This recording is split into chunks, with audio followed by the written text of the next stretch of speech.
میرا سوال ہے کہ آپ چھوٹے چھوٹے معاملات پر گھنٹوں اور ہفتوں پروگرام کرتے رہتے ہیں اور سیاسی جماعتوں پر آپ ہر وقت پروگرام کرتے رہتے ہیں. کیا دینی مذہبی جماعتیں، دینی سیاسی جماعتیں، ان کے ساتھ جو لوگ وابستہ ہیں،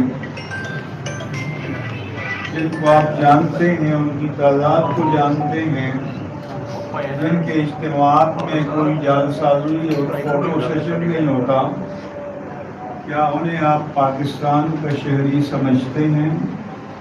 کیا آپ کے نزدیک اس طبقے کے بھی آئینی، قانونی اور شرعی حقوق ہیں؟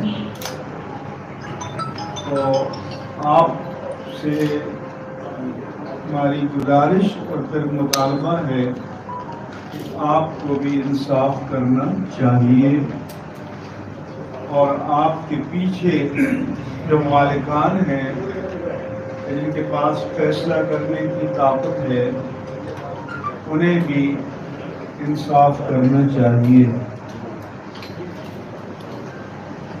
ہم کراچی سے یہاں آئے، میرے ساتھ مفتی عابد مبارک، مفتی رفیع الرحمان، علامہ اشرف غرمانی اور سیلانی ویلفیئر ٹرسٹ انٹرنیشنل کے مولانا بشیر فاروقی اور ہمارے ممتاز عالم علامہ سید مظفر شاہ کل کراچی سے آئے تاکہ یہاں ہم تحریک لبیک کی قیادت سے براہ راست حالات بھی سنیں، تعزیت بھی کریں شہداء کی، اور اظہار یکجہتی بھی کریں. مولانا بشیر فاروقی کو ایمرجنسی میں جانا پڑا اور ہمارے علامہ مظفر شاہ کو بھی، لیکن ہم یہاں رکے تاکہ آپ سے براہ راست گفتگو ہو جائے. میرے پاس گزشتہ جمعۃ المبارک کو ایبٹ آباد سے فون آیا، نائب محمد خان عالم سواتی کے بھائی ہیں، کہ آپ حالات کو بہتر بنانے کے لیے ڈی پی او کہتے ہیں ہمارے ساتھ تعاون کریں. میں نے کہا کہ میں جب تک دوسرے فریق سے حالات نہ جان لوں تو اس وقت تک میں کردار ادا نہیں کر سکتا. چنانچہ میں نے ہری پور میں تحریک لبیک کے مفتیوں میں ادری سے پوچھا تو انہوں نے بتایا کہ 12 ربیع الاول شریف سے پہلے روٹین کی جو میلاد النبی میٹنگ ہوتی ہیں اس میں ہمارے سب لوگ تھے. اچانک ڈی پی او نے کہا کہ جی معاہدہ ہو گیا، پچھلے سال کے روٹ پر جلوس جائے گا. ٹی ایل پی کے جو نمائندے تھے انہوں نے کہا کہ معاہدہ تو کوئی نہیں ہوا، ہم یہاں بیٹھے ہوئے ہیں، ہم نے کوئی اتفاق نہیں کیا. بجائے اس کے ان کے موقف کو سنا جاتا، ان کو اریسٹ کرا دیا آن دی اسپاٹ اور جیل بھیج دیا. میں 50 سال سے اس طرح کے ریاستی ڈائلاگ میں شریک ہوتا رہا ہوں. ایک بار بھی ایسا نہیں ہوا کہ ڈائلاگ کے لیے بلایا گیا ہو، مشاورت کے لیے بلایا گیا ہو اور آن دی اسپاٹ اریسٹ کر دیا جائے. تو پہلی اشتعال انگیز کارروائی ڈی پی او نے یہ کی. پھر مجھے کہا کہ ڈی سی ابٹاباد آپ سے بات کریں گے. ڈی سی ابٹاباد نے مجھے فون کیا کہ آپ مدد کریں. میں نے کہا مدد کرنے کا یہ ہوتا ہے کہ دوسرے فریق کو اسپیس دی جاتی ہے. تو میں نے ڈی سی سے کہا کہ آپ ان کو اسپیس دیں، یہ وہاں جلوس نکالیں اور آپ سیکیورٹی دیں. میں ان سے کہوں گا کہ نہ گورنمنٹ کے خلاف کوئی نعرہ لگے گا، نہ لوکل ایڈمنسٹریشن کے خلاف کوئی نعرہ لگے گا، اور نہ دوسرے مکاتب فکر کے خلاف. تو اپنا درود پڑھتے ہوئے جائیں گے اور دعا کر کے ڈسپرس کر دیں گے. جس نے کہا کہ ٹھیک ہے، کل کمشنر کیا میٹنگ ہے، اور اس نے میری رائے سے ایگری کیا. سیٹرڈے کو کسی نے رابطہ نہیں کیا، سنڈے کو بھی نہیں کیا. منڈے مارننگ کو مجھے مفتی عابد مبارک صاحب کا فون آیا کہ بہت ہی بڑا سانحہ ہو چکا ہے. تو جب ہم آئے تو ہمیں پتہ چلا کہ وہ جو جگہ جس کو وہ کنٹروورسی کہہ رہے تھے، امیر معاویہ چوک کے پاس سے حویلیہ میں، چھٹی اپی نے بتایا کہ وہاں سے ہمارا یوم پاکستان کا جلوس بھی نکلتا ہے اور یوم دفاع پاکستان کا بھی، اور کوئی مسئلہ نہیں ہوتا. اور خود سپاہی صحابہ کی لیڈرشپ نے کہا کہ ہمیں کوئی اعتراض نہیں ہے، ہم ساتھ بھی جانے کے لیے تیار ہیں. جبکہ تاثر یہ دیا جا رہا تھا کہ وہاں وہ لوگ ہوں گے اور تصادم ہوگا اور ٹکراؤ ہوگا. یہ جھوٹ ہے، کیونکہ معاویہ اعظم نے خود آفیشلی اسٹیٹمنٹ دیا ہے کہ میں ٹی ایل پی کے یہاں جاؤں گا بھی، تعزیت بھی کروں گا، بتاؤں گا بھی کہ ہمیں کوئی اعتراض نہ تھا، نہ ہے، نہ ہوگا.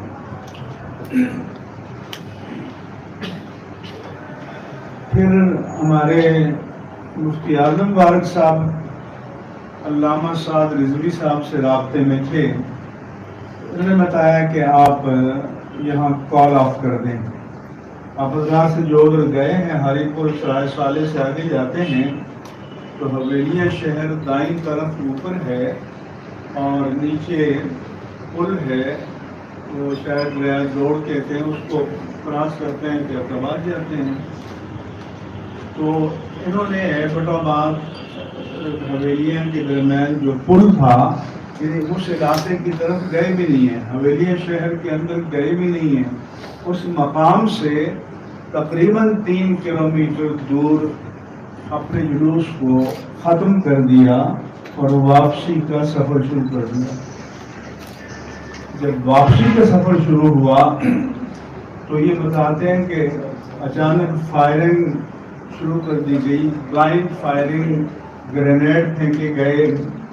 سول ڈریس میں بھی لوگ تھے اور اس میں 4 افراد شہید ہو گئے، 1.5 درجن تو شدید زخمی ہیں، باقی زخمی اور بھی ہیں. تو ہم یہ سمجھتے ہیں کہ یہ تو دانستہ ایک قتل عام کی مجرمانہ کارروائی تھی. کیونکہ جب جلوس کال آف ہو گیا، واپسی کا سفر شروع ہو گیا، تب تک کوئی تصادم، ٹکراؤ، کوئی ایسی بات نہیں ہوئی. اور واپس جاتے ہوئے لوگوں پر فائر کھول دینا، جن کو یہ حضرات خود عینی شاہد ہیں. ان کے پاس کلپس ہیں. آپ میں سے جو انویسٹیگیٹو جرنلزم میں دلچسپی رکھتے ہیں، ڈیٹیکٹیو جرنلزم میں دلچسپی رکھتے ہیں، وہ آئیں، ان کلپس کو آپ دیکھیں، سنیں، جس سے پتہ چلتا ہے کہ ریاست کے نظم میں کوئی نہ کوئی ایسا طبقہ موجود ہے جو ملک میں فساد برپا کرنا چاہتا ہے. اب وہ کس ادارے کے ہیں، کون لوگ ہیں اور کون ہے کہ جن پیچھے لائن اپ ہے پولیس اور سول ڈریس میں ان کو باقاعدہ فائرنگ کی کوئی اجازت دی جاتی ہے، کوئی چیک نہیں ہے. چنانچہ اللہ تعالیٰ نے کرم کیا کہ یہ شاید قیادت نشانے پر تھی، ان کو ہٹ کرنا چاہ رہے تھے تاکہ پورے ملک میں ایک ریئیکشن ہو اور پورے ملک میں انتشار برپا ہو جائے. یہ ایک انٹینشنل ارادی کارروائی تھی. اس کی شواہد ان کے پاس موجود ہیں. تو ہم ریاست سے پوچھنا چاہتے ہیں کہ ریاستی اداروں میں ایسا سیل کون سا ہے یا ایسے افراد کون سے ہیں جو ملک کو تصادم کی راہ پر ڈالنا چاہتے ہیں اور جو ملک میں انتشار برپا کرنا چاہتے ہیں. کیونکہ ہم تو اس لیے آئے کہ ان کو ٹھنڈا کریں. کیوں کہ ان پر بھی جو شہداء ہیں، زخمی ہیں، ان کے متعلقین کا دباؤ ہے، نوجوانوں کا دباؤ ہے. تو کل سے ہم اس کوشش میں ہیں کہ ان کو کول ڈاؤن کریں، ان کو ٹھنڈا کریں اور پہلے اپنا موقف قوم کے سامنے اور جو مختلف ادارے ہیں، اسٹیبلشمنٹ ہے، اس کے سامنے پیش کریں کہ وہ اس مسئلے کو ایڈریس کرے، ریزالو کرے اور مجرموں کو سامنے لائے. ایک جوڈیشل کمیشن بنایا جائے، اس کے اندر میں ایک جے آئی ٹی بنائی جائے، لیکن ایسی جے آئی ٹی نہیں کہ جو معاملات کو دفن کرنے کے لیے بنے، بلکہ تمام شواہد کو وہ کلیکٹ کرے، جمع کرے اور اس کے ٹی او آرز جو ہیں وہ تحریک لبیک کی مشاورت سے طے ہونے چاہیے اور ان کو کنوکٹ کرنے کا اختیار ہونا چاہیے اور ان کو مجرمین کے تعین کا اختیار ہونا چاہیے کہ جن کا پھر اس کے بعد ٹرائل شروع ہو. اگر حکومت، ریاستی ادارے ملک میں امن چاہتے ہیں اور ہم بھی چاہتے ہیں تو انہیں اس سلسلے میں مؤثر اقدامات کرنے ہوں گے. پروونشل گورنمنٹ نے KPK کی انویسٹیگیشن کمیٹی بنائی تو اس میں انہیں کو شامل کر دیا کہ جو جن پر الزام ہے، جن پر چارج ہے، جو اس کے ذمہ دار ہیں. تو جو انویسٹیگیشن کمیٹی ہو اس میں سول سوسائٹی کو اور تحریک لبیک کے نمائندوں کو شامل کیا جائے تاکہ سب چیزیں آئینے کی طرح ٹرانسپیرنٹلی سامنے آئیں اور پتہ چلے کہ بھائی اس کا ذمہ دار کون ہے. اس لیے میرا جناب عمران خان سے مطالبہ ہے کیونکہ KP گورنمنٹ گزشتہ 9 سال سے ان کی ہے، ان کی مرضی کے بغیر پتہ بھی نہیں ہلتا وہاں. تو میں ان سے بھی کہتا ہوں کہ اپنی پروونشل گورنمنٹ کو آرڈر کریں کہ وہ اس سلسلے میں جو بھی انویسٹیگیشن کمیشن بنائیں اس میں متاثرہ فریق جو TLP ہے اس کے نامزد نمائندوں کو شامل کیا جائے تاکہ یہ بھی ان کے پاس جو ایویڈنس ہے، پروف ہے، یہ بھی پیش کریں گے.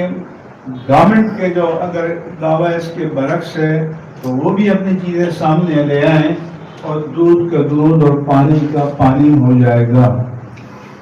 لیکن اس کمیٹی میں DPO ارتباط یا DIG ارتباط کا ہونا یا DC کا ہونا ظاہر ہے کہ یہ تو ایسا ہی ہے کہ بلی کو دودھ کی رکھوالی پر لگا دیا جائے. اس وقت وہ پارٹی ہے. District administration self a party, لہذا ان کا انویسٹیگیشن میں شامل کرنا یہ انصاف کے شریک قتل کے مترادف ہے. اس سے ہٹ کر انویسٹیگیشن کا کمیشن بنانا چاہیے. اور ہمارا مطالبہ ہے کہ جتنے اریسٹ ہیں ان کو فوری رہا کیا جائے، ان کے خلاف جو جھوٹے مقدمات قائم کیے گئے ہیں ان کو واپس لیا جائے اور جن پر محض FIR ہے اس کو بھی ڈراپ کیا جائے اور اعتماد کی بحالی کے لیے یہ اقدامات ضروری ہیں تاکہ ایک ٹینس فری ماحول میں اس معاملے کو مستقل طور پر حل کیا جائے، ریزالو کیا جائے۔ یہ پولیٹیکل ریلی بھی نہیں تھی، یہ دینی اور مذہبی ایونٹ تھا جس میں تمام مسلمان شریک ہوتے ہیں، اس میں کوئی پارٹی بازی کا مسئلہ نہیں ہے۔ تو اس کو ہٹ کرنا یہ ایک دانستہ کارروائی ہے، انٹینشنل ہے، اور اس کے پیچھے کوئی نہ کوئی عزائم موجود ہیں کہ جن کو تحقیق کر کے سامنے لانا از حد ضروری ہے۔ تو اس میں چیف سیکرٹری کے پی کے اور ہوم سیکرٹری کے پی کے وہ پی ایل پی کی لیڈرشپ کو اعتماد میں لیں، اور میں حساس اداروں سے بھی کہتا ہوں کہ بہت سے شبہات ہیں اور ان پر بھی لازم ہے کہ ان شبہات کا ازالہ کریں اور تمام چیزوں کو سامنے لائیں۔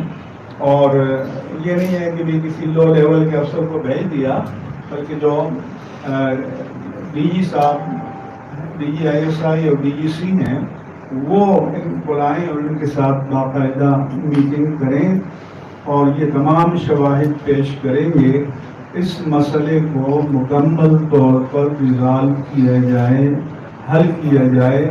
یہ اہل سنت کے ساتھ زیادتی ہے۔ آپ کو پتہ ہے کہ جب محرم کے جلوس ہوتے ہیں تو پوری ریاست کی نبض جو ہے وہ ساکت ہو جاتی ہے، اور پورے 10 دن پوری ہماری پولیس کی فورس، رینجرز کی فورس اور ریگولر آرمی وہ سب اس میں انوالو ہوتے ہیں۔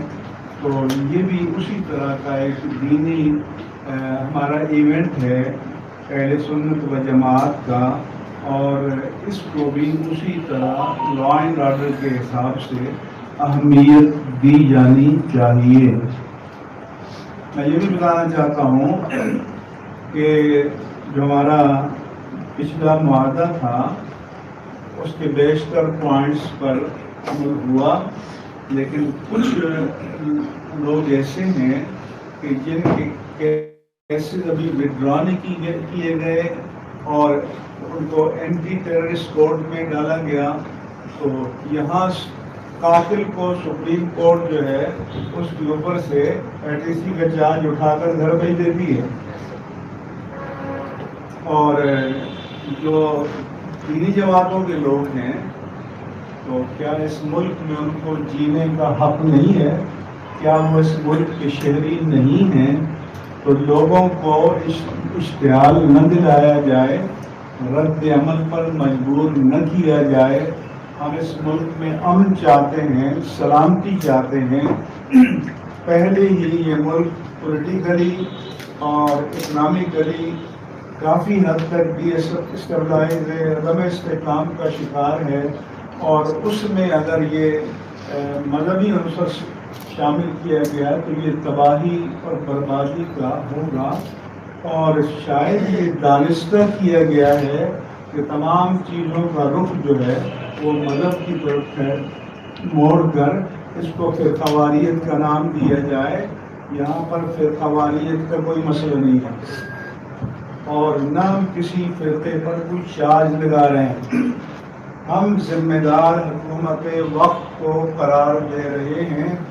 یہ وفاقی حکومت کی ذمہ داری ہے، اس کے تحت ریاستی اداروں کی ذمہ داری ہے، اور خیبر پختونخوا کی حکومت کی ذمہ داری ہے کہ اس مسئلے کو ایڈریس کریں، مجرموں کا تعین کریں اور ان کو قرار واقعی سزا دیں، اور بے گناہوں لوگوں پر جتنے مقدمات چارجز ہیں ان کو انکنڈیشنلی ان کو وڈرا کیا جائے، ان کو واپس لیا جائے، اور معاملات کو نارملسی کی طرف لانے میں اگر وہ چاہیں گے تو ہم مدد کے لیے تیار ہیں۔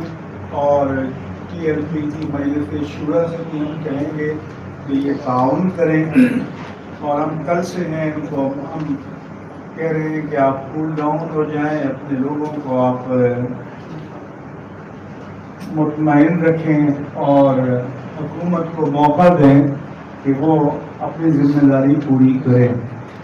اہل سنت و جماعت میں یقیناً ایک اشتعال بھی ہے، ایک نفرت بھی ہے۔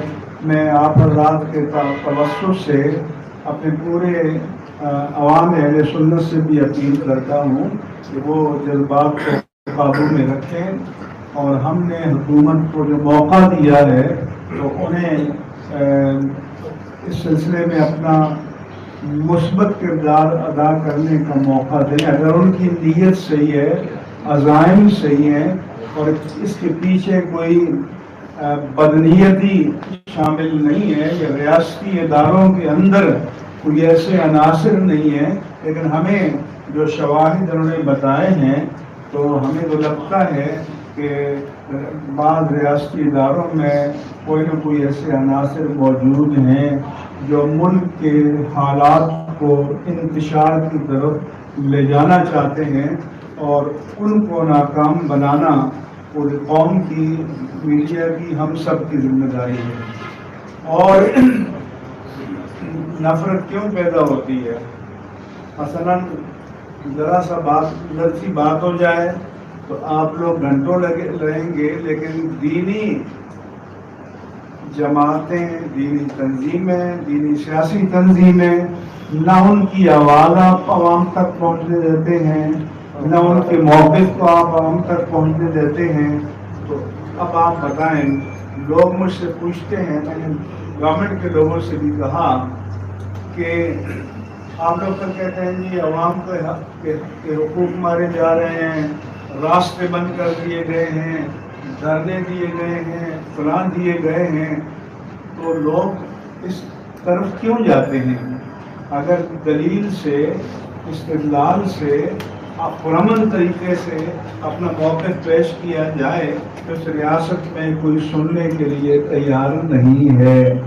لہذا لوگوں کے پاس ایک ہی آپشن رہ جاتا ہے کہ وہ جائیں چوک میں نظام کو بلاک کریں، اور پھر آپ آئیں گے مکالمہ کرنے کے لیے، پھر آپ تھریٹ کریں گے طاقت استعمال کرنے کے لیے۔ تو میرا خیال ہے کہ یہ اسلحہ جو اس غریب قوم کے ٹیکسز سے بنایا جاتا ہے وہ ان عوام پر چلانے کے لیے نہیں ہے، وہ ملک کے غداروں پر چلانے کے لیے، دہشت گردوں پر چلانے کے لیے، ملک کے دشمنوں پر چلانے کے لیے ہے۔ یہ عوام کے ٹیکسز سے بنایا ہوا اسلحہ یا خریدا ہوا اسلحہ اس لیے نہیں ہے کہ بے قصور لوگوں کی جانیں لی جائیں اور ٹارگٹ کر کے فائر کیا جائے۔ آپ حضرات تمام تصویریں دیکھ سکتے ہیں، اور یہ علامہ حافظ سعد رضوی موجود ہیں۔ آپ نے جن میں سے ڈیٹیل جاننا ہو ان کے ساتھ باقاعدہ آپ نشست کریں اور تمام معاملات پر بات کریں۔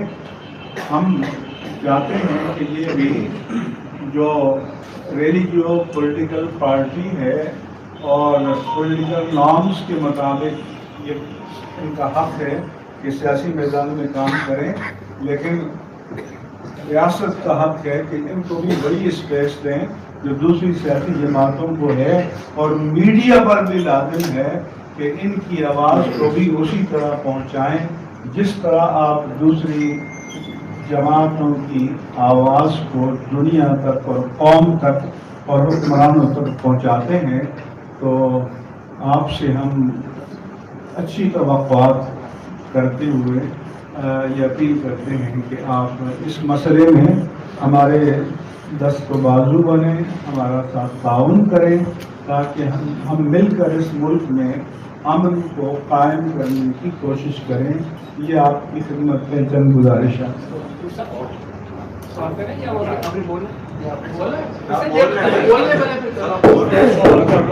آپ یہ بتائیں کہ آپ کا تعلق سلاقی سے ہی ہے، ماضی میں سلاقی سے تعلق رہا ہے آپ کا؟ میرا خیال ہے ہاں، ماضی میں آپ کا بات علی شرمان سرا سے تعلق ہے، آپ کا کس سے تعلق ہے؟ آپ کا تعلق مانسہرہ سے ہے؟ مائک دے رہے ہیں.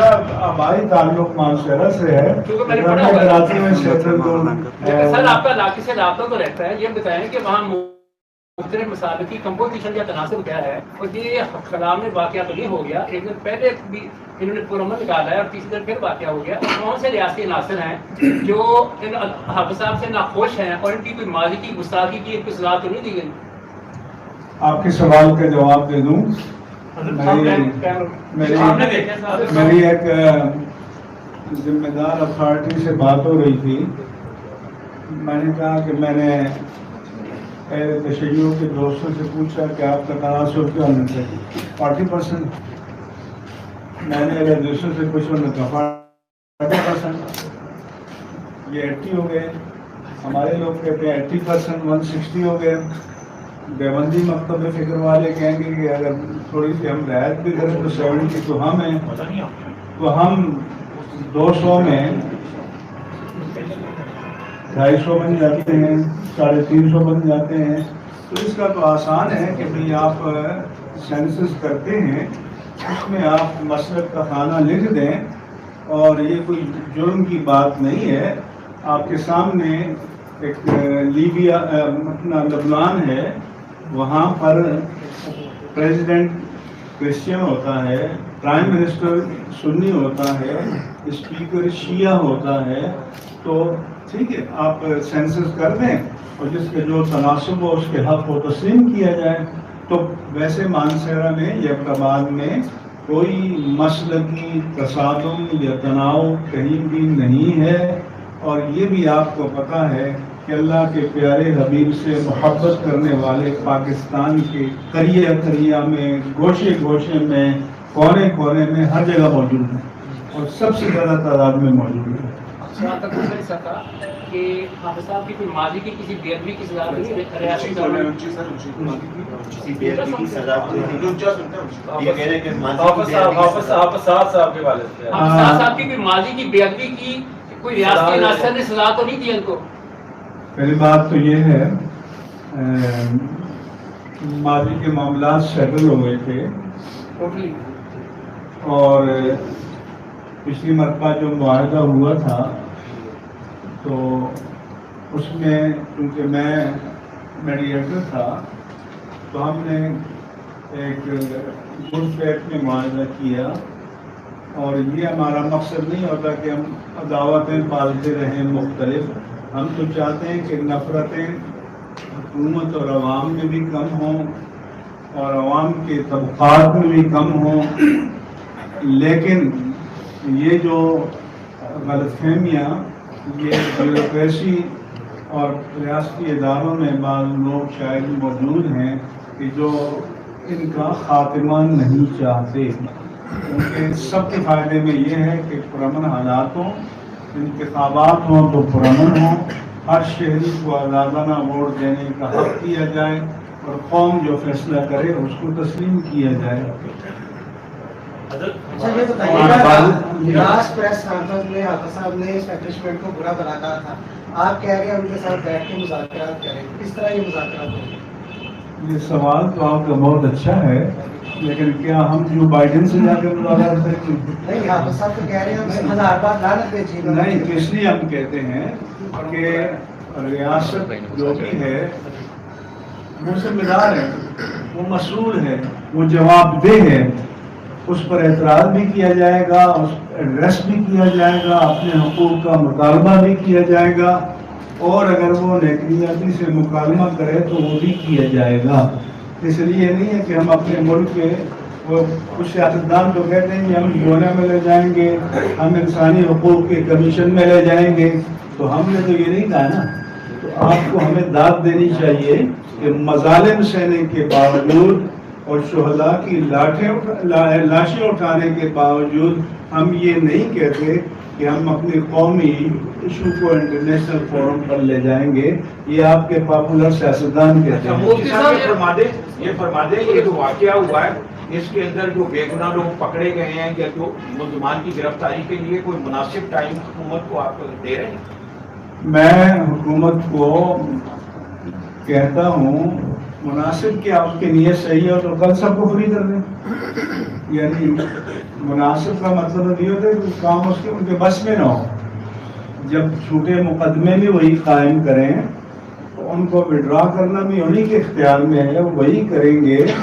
اگر کسی پر چارج فریم کیا ہے تو کل تاریخ مقرر کر دیں اور گورنمنٹ کے پراسیکیوٹر کہتے ہیں ہمیں اعتراض نہیں ہے تو سب کلیئر ہو جائیں گے. اچھا مفتی صاحب یہ بتائیے گا لاسٹ ٹائم بھی آپ نے معاہدہ کروایا تھا, ابھی آپ کراچی سے تشریف لے کے آئے ہیں, آپ کو لگتا ہے کہ اس بار بھی معاملات جو ہے وہ بہتر ہو جائیں گے, اور اگر آپ کے مطالبات تسلیم نہیں کیے جاتے تو پھر آئندہ کا پلان کیا ہوگا؟ میں آپ کو حلفیہ کہتا ہوں, مجھے شوق نہیں ہے, لیکن پورے پاکستان سے اور بیرون ملک سے جہاں ہمارے پاکستانی ہیں مرد عورتیں مجھے ٹیلی فون کرتے ہیں کہ مفتی صاحب کچھ کیجیے, اس مسئلے کو حل کیجیے. اب ظاہر ہے کہ جب ہمارے لوگ ہم سے کہتے ہیں, اب ہم کمرے میں چھپ کے تو نہیں بیٹھ سکتے, ہم اپنے مکتب فکر کی نمائندے ہیں, وہ ہم پر ٹرسٹ کرتے ہیں, ہم اعتماد کرتے ہیں. آپ مجھے بتائیں کہ کتنی لاشیں گری ہوئی تھیں تو لوگوں کا اعتماد تھا کہ ہم نے جا کے وزیر آباد میں کہا کہ آپ کو یہاں سے جب اٹھنے کے لیے کہا جائے تو اٹھیں گے, اور وہ ہمارے کہنے پر اٹھے. تو پھر حکومت کو اس کی قدر کرنی چاہیے کہ اگر اس ملک میں ایسے لوگ ہونے چاہیے کہ جن کی بات کو اپنے پرائے سب سمجھیں. ہم جب بھی بات کریں گے دیانت پر ہوگی, عدالت پر ہوگی, امانت پر مبنی ہوگی, منافرت پر اور انتقام پر مبنی نہیں ہوگی. لیکن جو با اختیار لوگ ہیں وہ لوگوں کو بند گلی میں مت لے جائیں, یہ ان کے اور ملک کے مفاد میں نہیں ہے. میرا نام محسن بلال ہے, رفتار میوزیم میں آپ سے بات چیت بھی ہوتی رہتی ہے.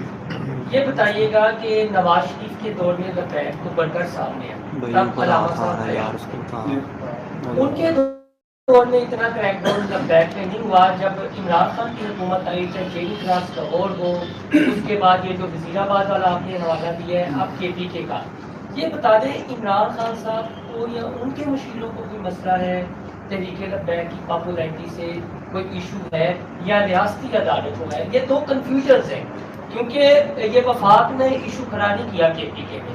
آپ کا سوال درست ہے.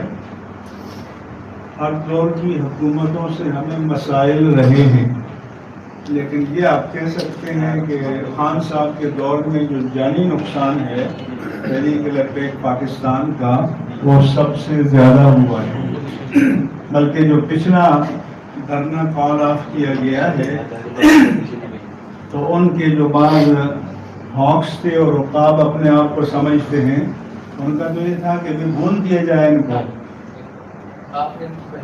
ہم نے تو اس مشکل وقت میں آ کے اور اس مسئلے میں حصہ لیا, کام لیا, اداروں کی مدد کی, ان پر بھی ہم نے دباؤ ڈالا کہ آپ ملک کے مفاد میں, دین کے مفاد میں, انسانیت کے مفاد میں آپ قربانی دیں.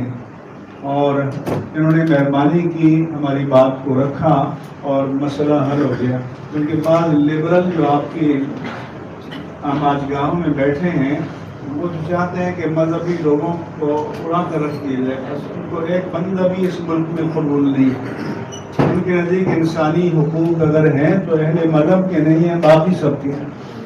ٹرانسجینڈر کے تو ہوں گے, لیکن یہ جو لاکھوں کروڑوں مسلمان ہیں ان کے حقوق ان کے نزدیک نہیں ہیں. تو اس لیے انصاف کرو, انصاف کرو, انصاف کرو. اس میں تھوڑی سی کنفیوژن ہے. جس طرح حافظ صاحب کی لاسٹ ٹائم پریس کانفرنس تھی, مسئلہ یہ ہے کہ تحریک لبیک سے ریاست پاکستان کو جو ادارے ہیں ان کو ایشو ہے یا پولیٹیکل پارٹیز کو ایشو ہے, تاکہ یہ کنفیوژن تھوڑی سی دور ہو جائے کہ ان کا ظلم ریاستی ادارے کر رہے ہیں یا پولیٹیکل جماعتیں جو صبح یا حکومتوں میں بیٹھی ہوئی ہیں. یہ کنفیوژن ہے کارکنان کے لیے. دیکھیں, ہر سیاسی پارٹی تو چاہتی ہے نا کہ اس کا ووٹ کہیں ادھر ادھر نہ ہو جائے, اور وہ سمجھتے ہیں کہ ہمارا اجارہ ہے سب پر. تو جب کوئی فیکٹر آتا ہے میدان میں اپنا حصہ لینے کے لیے تو ان کا تو کنسرن ایک فطری بات ہے. جو ہمارے ادارے ہیں تو اداروں کو یہ پتہ ہے کہ اس پاکستان سے اہل سنت و جماعت سے زیادہ کوئی باوفا طبقہ نہیں ہے، اور اہل سنت و جماعت پاکستان کا وہ طبقہ ہے کہ جس کا کوئی پیٹرن، کوئی مربی ملک کی سرحدوں کے باہر کہیں بھی نہیں ہے. ہماری سارے وسائل ملک کے اندر ہیں، ہمارے سارے انٹرسٹ ملک کے اندر ہیں، ہمارے سارے مفادات ملک کے اندر ہیں، تو ہمارے وجود کو غنیمت جانو. حضور میرا سوال یہ ہے کہ اس واقعے کے بعد ٹی ایل پی کو کول ڈاؤن کرنے کے لیے کسی قومی شخصیات نے بھی آپ سے رابطہ کیا، ہم سے کال بھی کر رہے ہیں؟ پہلا سوال آپ 92 سے ہیں؟ جی نام حنیف 92. جی ہاں، رابطے تو کرتے ہیں. تو ہم کہتے ہیں کیمروں میں دیکھیے گا. یا ہم یہاں جو آئے ہیں ہم خود آئے ہیں، نمبر 1. نمبر 2 رابطے تو کرتے ہیں، لیکن ہم کہتے ہیں کہ جو اوپر پالیسی میکنگ لوگ بیٹھے ہیں وہ ہم سے بات کریں، کیونکہ جو رابطوں والے ان کے پاس فیصلہ کرنے کا اختیار ہی نہیں ہوتا. ان کے پاس صرف کمیونیکیشن کا اختیار ہوتا ہے کہ ہمیں ایک خبر پہنچا دیں، خواہش پہنچا دیں. تو مسائل تب حل ہوتے ہیں کہ جو لیڈرشپ کے منصب پر فائز ہیں وہ ہم سے بات کریں، وہ ان سے بات کریں جن کے پاس فیصلہ کرنے کا اختیار ہے. وہ سامنے نہیں آتے، ان کو آنا چاہیے.